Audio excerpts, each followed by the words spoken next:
중동에서 뭐 미사일이 왔다 갔다 하니까 겁난다거나 그 위축된다거나 그럴 사항은 아닙니다. 중국 입장에서. 중국이 대만을 만일 공격한다면 그렇죠. 그것을 어떤 명분으로 지금 같은 상황에서는 그렇죠. 이걸 하면 안 된다고 할 수 있겠는가.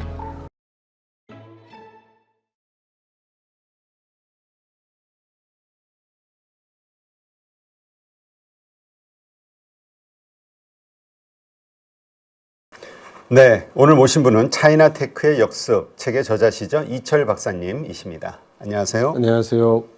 자, 지금 미국과 이란 간의 그 전쟁, 이것이 지금 글로벌리 상당히 큰 이슈로 떠오르고 있는데요. 이란 하면은 중국하고는 좀 우방이라고 가까운 사이라고 봐야 되겠죠? 네, 그렇습니다. 네. 근데 지금 이란의 그 최고 지도자죠. 하메네이가 그 미국의 공격에 의해서 사망을 했거든요. 네. 그럼에도 불구하고 아직 중국에서는 공식 입장 표명은 안 나오는 것 같습니다. 이 상황을 보는 중국의 입장은 어떤 걸까요? 중국의 입장이 늦게 나왔습니다. 아, 그래서 그래요? 예, 조금 오늘 아침에 확인할 수가 있었는데요. 아무튼 그 미국이 잘못했다. 이란을 괴롭히지 마라. 그리고 전쟁을 이제 하지 말아라. 뭐 이런 어찌 보면은 이제 뻔한 이야기라고 할까요? 예, 그런 반응을 보였습니다. 네, 그렇군요. 자, 그렇다면 그러니까 이게 이제 중국의 속내가 네. 사실 어떤 것일까에 대해서 많은 분들이 좀 궁금해하거든요. 이 상황을 어떻게 보고 있을지. 사실 그 이란과 중국 간의 관계는 우호적인 관계지만 사실 보면은 그 이란은 종교 국가고 네. 중국은 종교나 이런 것을 인정하지 않는 그 사회주의 국가, 유물론 국가 아닙니까? 네. 그래서 두 나라의 관계는 사실 이해관계가 맞아서 우호적인 관계입니다. 그리고 그 이해적인 관계라는 거는 이제 두 가지죠. 하나는 에너지 서로 주고받는 관계이고 또 하나는 이제 공동의 적, 이제 미국이 있다는 이제 그런 관계죠. 네. 그래서 지금 중국 입장에서 볼 때는 굉장히 애석한 일이다. 이렇게 이야기는 하지만 그렇다고 해서 이게 뭐 큰일 났다든가, 이래서 엄청난 우리에게 피해를 입겠다든가, 이제 이런 것은 아닙니다. 네. 근데 어떻습니까? 지금 일본하고 한국 같은 경우는 이제 이 호르무즈 해협을 통해서 상당 뭐 70% 그 이상의 원유를 수입하고 있다. 이런 얘기가 나오던데 이것 때문에 뭐 증시가 요동을 치고 있거든요. 폭락하고 있고. 근데 중국 증시를 보면은 차분해요. 그냥 보합 정도로 유지가 되는 거 보면은 중국은 이 어떤 원유 수급과 관련해서 이란이 어떤 역할을 하는 걸까 갑자기 궁금해지네요. 이란은 중국 입장에서는 아주 중요한 그 원유 공급 국가입니다. 아, 그래요? 그런데 과거에는 산유국 중에서 대표적으로 그 미국으로부터 제재를 받는 게 이란이었기 때문에 역설적으로 얘기하면 이란이 가장 좋은 조건으로 원유를 공급하는 국가였습니다. 네. 근데 지금 우크라이나 전쟁 이후에는 러시아가 좋은 조건으로 원유를 많이 공급을 하기 때문에 사실 그런 면에 있어서는 예전만큼 중요하지는 않죠. 또 하나는 중국이 그 에너지 안보를 위해서 지난 25년간 많은 준비를 해왔고, 최근 몇 년 사이에는 지금 수입하는 석유량의 약 10% 정도 이상을 비축해 왔어요. 네. 그런데 지금 이란에 대해서 이제 트럼프 정부가 이제 여러 가지 제재를 하고, 그 2차 제재 같은 걸 얘기를 하니까 중국도 직접 수입은 하지 않고 이제 우회 수입을 합니다. 네. 근데 그 비중이 아무도 정확히는 모르지만 10%에서 12% 정도가 아닐까라고 추정들을 하고 있어요. 네. 근데 그게 딱 지금 매년 여유 있게 사서 비축하는 분량보다 조금 많을까 적을까 하는 정도예요. 그러니까 중국 입장에서는 이란 석유 뭐 당분간 안 들여오면 되겠네. 예, 정도로 끝나는 사안인 거죠. 네. 그러니까 일본이나 한국처럼 그렇게 큰 호르무즈 해협이 봉쇄된다 이런 것 때문에 타격을 받거나 이러지는 않을 상황이다 이렇게 봐야겠군요. 네, 그렇게 봐야 할 겁니다. 그럼 중국은 원유를 도대체 어디에서 공급을 다 받는 거죠? 우선 제일 큰 것은 러시아고요, 지금은. 네. 예. 과거 뭐 베네수엘라도 그 석유를 수입하긴 했지만 그건 뭐 한 3% 4%이 정도 선인 거거든요. 그러니까 지금은 사우디와 러시아가 가장 중요 수입 국가입니다. 네, 그렇군요.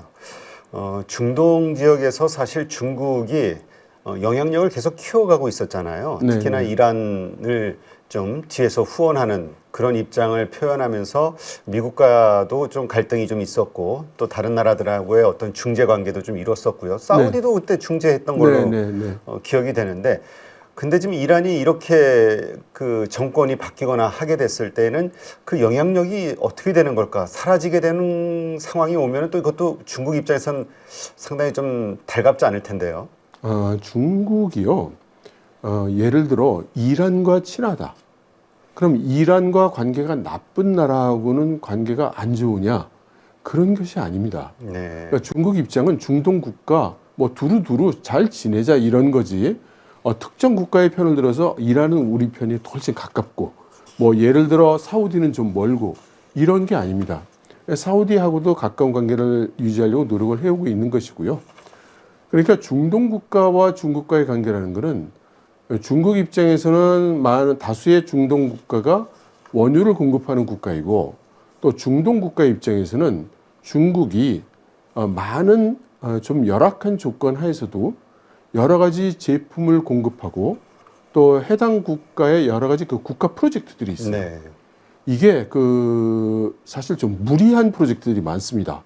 그러니까 경제성이 없다거나 아니면 기술적으로 어렵다거나 이런 것들이 많은데 여기에 가장 적극적으로 투자를 해주고 있는 나라가 중국이에요. 네. 그래서 역시 각국과 이해관계상으로 좋은 관계를 맺고 있는 거지. 뭐 여기에 대해서 무슨 혈맹을 맺는다든가 정치적으로 엮인다든가 이런 것은 아닙니다. 아, 그렇군요. 네. 지금 일각에서 우려하고 있는 것 중에 하나가 소수긴 합니다만 혹시나 중국이 뒤에서 지원을 해주거나 이란이 도움을 요청했을 때 중국이 어떤 입장을 보일 것이냐에 따라서 이 긴장 관계가 글로벌리 더 심해지는 거 아니냐 이런 걱정하시는 분들도 있거든요.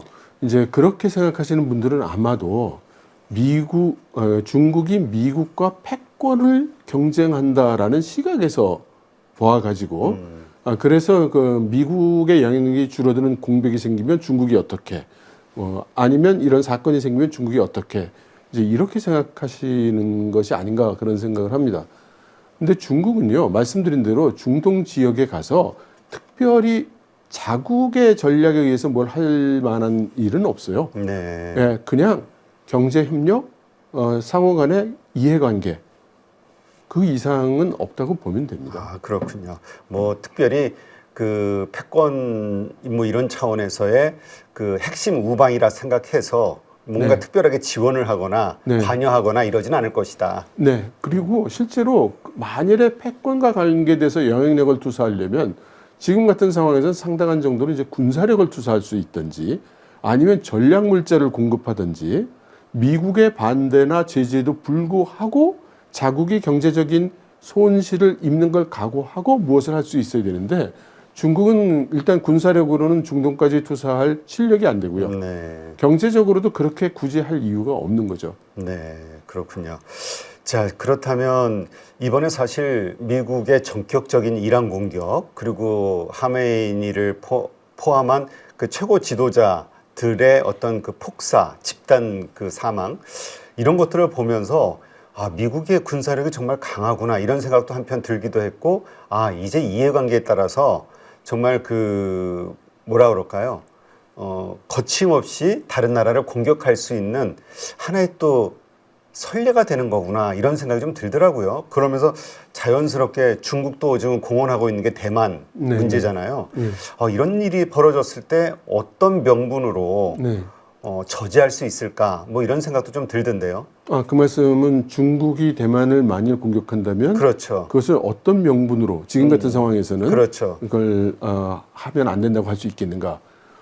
그것은 중국 입장에서는 대만을 통일하는 명분이라는 건 이미 오래전에 정해놓은 것이고 간단히 얘기해서 국내 사정이라는 거죠. 네.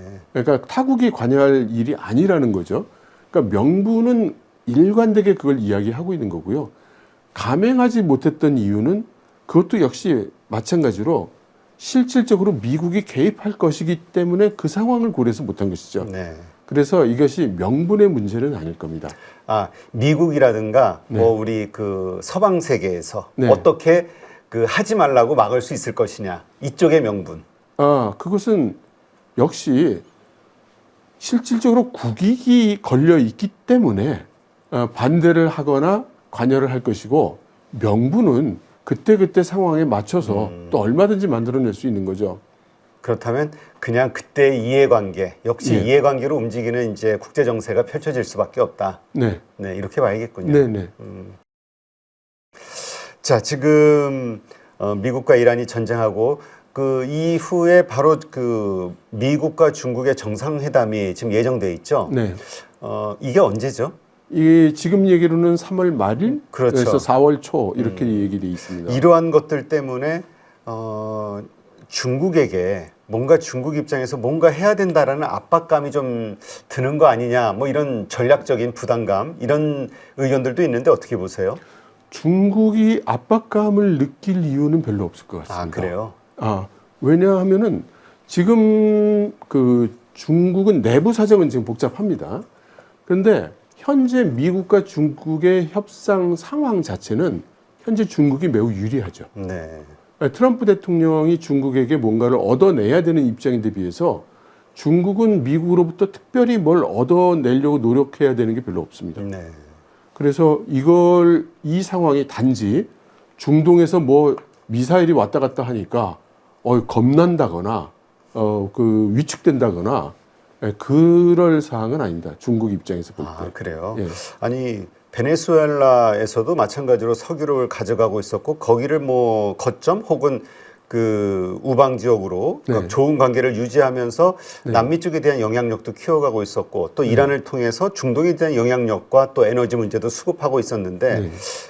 미국에 의해서 이런 것들이 네. 다 차단이 되니까 네. 이제 이 패권에 대한 의식 아니면 어쨌든 국익에 대한 이해관계 네. 이런저런 이유들로 인해서 상당히 중국도 불편하지 않을까 싶고, 그거에 대해서 어떻게 표현할 것이냐. 그것은 즐겁지 않은 일이면 틀림이 없지만 네.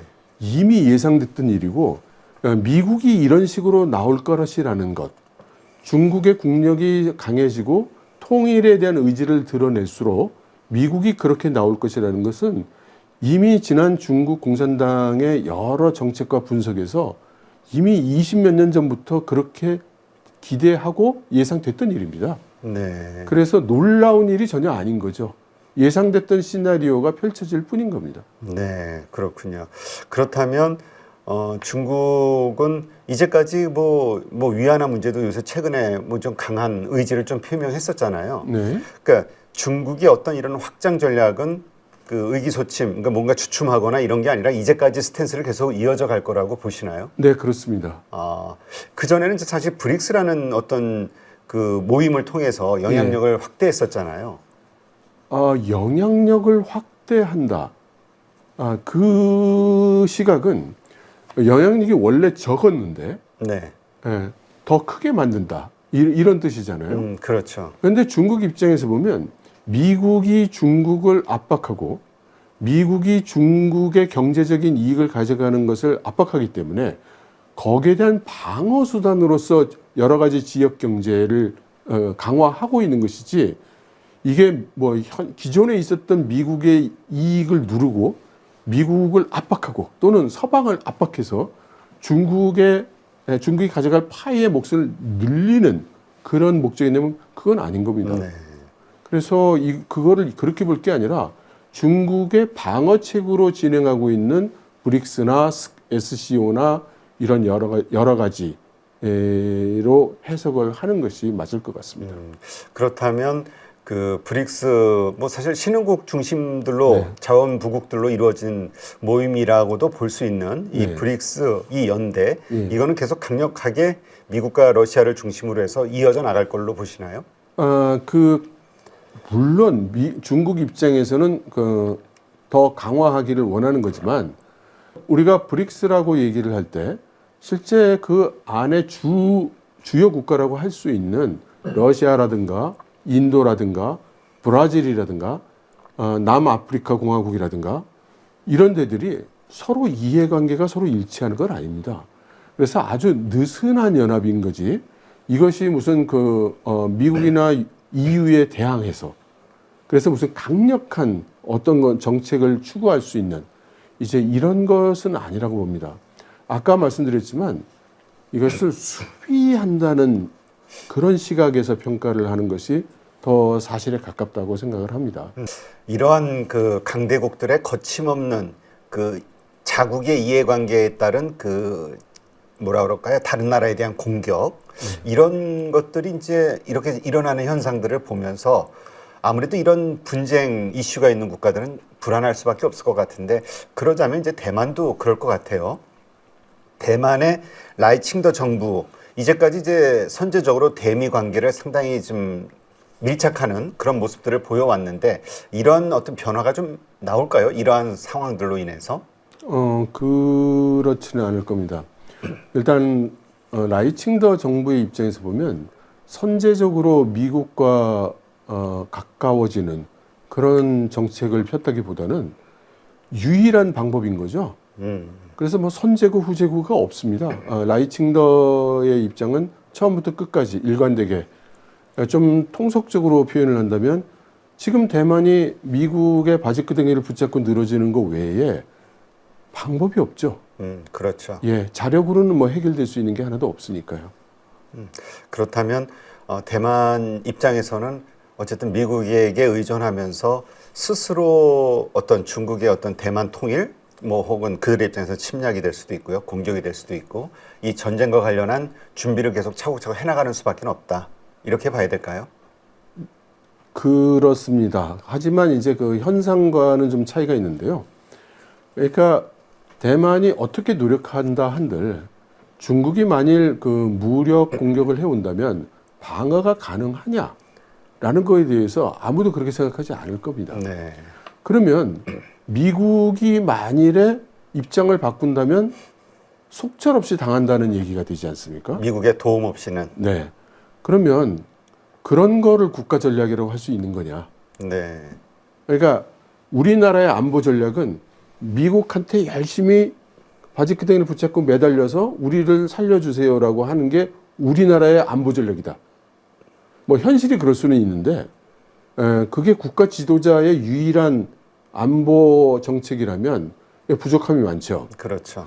그래서 우리는 감정적으로 정서적으로 대만에서는 당연히 전 국민이 일치 단결해서 중국 공산당을 반대하고 미국이나 서방과 협력을 강화할 거야라고 생각할 수 있지만 현실은 지금 그 대만에서 라이칭더 정권에 대한 탄핵을 하기 위한 그 선거를 준비하고 있고 네. 선거가 아니고 이제 투표를 준비하고 있고 이제 얼마 있으면 그 투표가 정말로 시행이 될 것 같습니다. 아, 그래요? 네, 거기도 정치적으로 복잡하군요. 복잡합니다.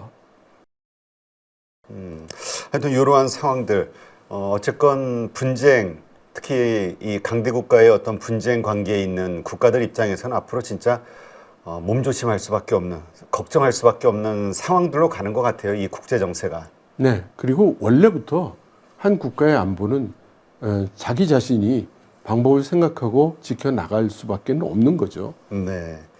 자, 혹시나 이 중동 상황에서 이제까지처럼 그냥 강 건너 불구경하는 것이 아니라 직접적으로 중국이 뛰어들어서 거기서 뭐 강력한 중재자 역할을 하든 아니면 뭐 하여튼 미국에 맞서는 어떤 아니면 뭐 돕는 어떤 식으로인가 중국이 전면에 나설 가능성 이런 것은 어떻게 보세요? 그럴 가능성은 거의 없다고 봅니다.